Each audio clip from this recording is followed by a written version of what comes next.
무깃도 전투 BC 609년과 갈그미스 전투 BC 605년. 무깃도 전투와 갈그미스 전투는 모두 애굽과 관련된 전쟁이었습니다. 무깃도 전투는 애굽과 남유다의 전쟁 중에 있었던 전투를 말하고, 갈그미스 전투는 바벨론이 애굽을 치러 내려와 애굽을 완전히 점령한, 즉 애굽이 바벨론의 속국이 된 직접적인 원인을 제공한 전투였습니다. 무깃도 전투로 유명한 무깃도는 이스라엘 최고의 요새로 이스라엘 역사에서 가장 많은 전쟁이 치러졌던 곳입니다. 또한 요한계시록에서 무깃도는 헬라어 아마겟돈으로 음력됨으로써 더 유명해진 곳이기도 합니다. 어쨌든 무깃도 전투에서 요시야 왕이 전사함으로 아쉬움이 남는 곳이 되었습니다. 애굽의 바로 느고 입장에서는 무깃도 전투에서 시간과 전력을 허비함으로 그들의 제국으로의 야망이 한풀 꺾이게 된 아쉬움이 많은 전쟁이었을 것입니다. 그럼에도 얼마간 애굽은 남유다에게 남은 힘을 과시하기는 합니다. 그러나 그 힘의 기간은 겨우 4년을 채 못 가고 애굽 스스로의 힘도 지키지 못하게 됩니다. 근동의 대세가 이미 바벨론에게 기울어졌기 때문입니다. 근동의 새로운 강자 바벨론이 남유다에게 조공을 요구하자 당시 애굽에 의해 세워진 왕이었던 여호야김은 입장이 난처해졌습니다. 여호야김은 자신을 왕으로 세운 애굽에게 조공을 바치고 있었기 때문입니다. 그럼에도 대세가 바벨론으로 기울자 여호야김이 바벨론에 3년간 조공을 바칩니다. 그러자 애굽이 여호야김을 더 거세게 압박하기 시작한 것입니다. 할 수 없이 여호야김이 3년 만에 바벨론에게 바치던 조공을 중단하기에 이르지요. 그러자 바벨론이 직접 애굽을 친 것입니다. 그것이 바벨론 왕 느부갓네살이 유브라데 하숫과 갈그미스에서 애굽을 친 이야기입니다. 요세푸스의 기록에 의하면 애굽의 왕 바로느고가 결전을 벌일 각오를 가지고 대군을 이끌고 유브라데 강 연변의 갈그미스 시로 진격하고 있었다고 합니다.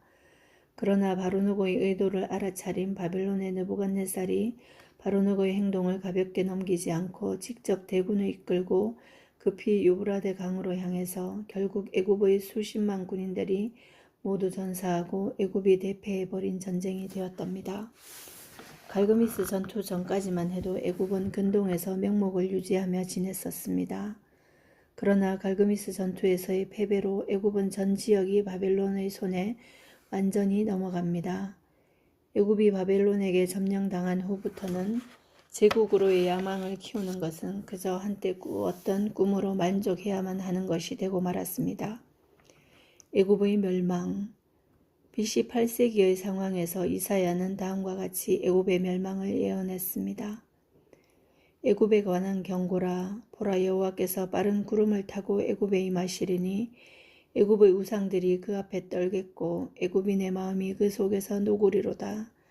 내가 애굽인을 격동하여 애굽인을 치리니 그들이 각기 형제를 치며 각기 이웃을 칠 것이요 성읍이 성읍을 치며 나라가 나라를 칠 것이며 애굽인의 정신이 그 속에서 쇠약할 것이요 그의 계획을 내가 깨뜨리리니 그들이 우상과 마술사와 신접한 자와 요술객에게 물으리로다. 내가 애굽인을 잔인한 주인의 손에 붙이리니 포악한 왕이 그들을 다스리리라. 주 만군의 여호와의 말씀이니라. 이사야 19장 1절로 4절. 애굽은 세계 4대 문명의 발상지 중의 하나입니다. 일찍이 나일강을 잘 활용해서 농사라는 첨단 산업을 일으켰고 천재 요셉을 애굽의 총리로 삼음으로 풍년과 흉년 관리 14년을 통해 고대 근동에서 가장 월등한 경제력을 획득했습니다.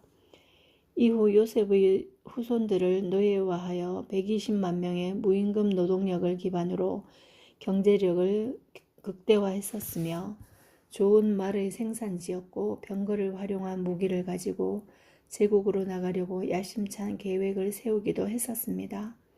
그러나 홍해 사건은 그들의 제국주의를 한풀 꺾게 만들었고 500년 후에는 이스라엘에게 공주를 바쳐 혼인관계를 맺는 나라로 전락하기도 합니다. 그럼에도 불구하고 애굽은 근동의 한 세력으로 무시할 수 없는 나라였습니다.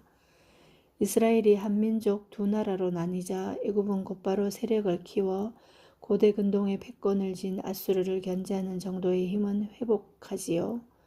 북이스라엘과 남유다는 200년간 한민족 두 국가 상태를 유지하는데 그때 이 두 나라는 아수르와 애굽에 조공을 바치느라 정신이 없었습니다.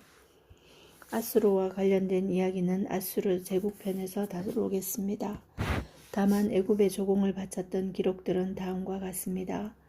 그가 애굽의 왕 소에게 사자들을 보내고 해마다 하던 대로 아수르 왕에게 조공을 드리지 아니하매 아수르 왕이 호세아가 배반함을 보고 그를 옥에 감금하여 두고 열왕기하 17장 4절 여호야김이 은과 금을 바로에게 주니라.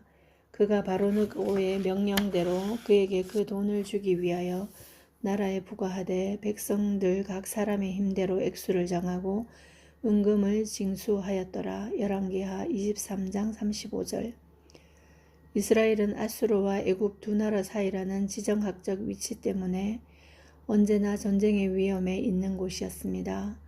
그리고 신흥 세력 바벨론까지 등장하자 북이스라엘과 남유다의 왕들은 강대국들의 눈치를 살피고 외교에 그들의 정치력을 총동원해야만 했습니다. 그러나 하나님은 선지자들을 보내셔서 오히려 레위기의 말씀대로 하나님의 율법을 지키는 것이 외교와 국방 문제 해결의 열쇠라고 말씀하십니다. 강대국이 세계를 경영하는 것이 아니라는 것이지요. BC 8세기 이사야 선지자는 남유다의 회개를 촉구하면서 애굽의 멸망을 예언했습니다. 당시 남유다는 고대 근동의 패권자인 아수르와 아직도 강대국의 체면은 지키고 있는 애굽 사이에서 절묘한 줄타기를 하고 있었기에 선지자들이 말하는 애굽의 멸망은 받아들일 수가 없었습니다. 어떻게 애굽이 망할 수 있을까 하는 강대국에 대한 두려움이 하나님에 대한 두려움보다 컸던 것입니다. 그러나 애굽은 결국 바빌론에게 완전히 점령당하고 이후에는 페르시아, 헬라, 로마 제국에 차례로 점령당하는 수모를 겪게 됩니다. 하나님의 세계 경영, 애굽 제국 경영 키워드는 자연이었습니다. 일찍이 애굽은 나일강의 자연 조건을 잘 활용하여 농업을 일으켜 고대 근동의 문화를 선도했습니다. 그리고 바로 왕의 꿈을 통해 7년의 풍년과 7년의 흉년이 닥칠 것이 예고되자 이를 잘 활용하기 위해 요셉을 총리로 삼고 요셉에게 통치의 권위를 주기 위해 애굽 제사장의 딸과 결혼까지 시켰습니다.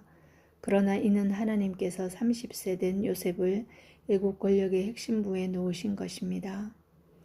바로 왕의 기대에 200% 부응한 총리 요셉의 탁월한 정치력과 행정력은 7년의 자연 축복과 이어지는 7년의 자연 재난까지 놀랍게 잘 대처함으로 매우 성공적인 나라 경영을 이루었습니다.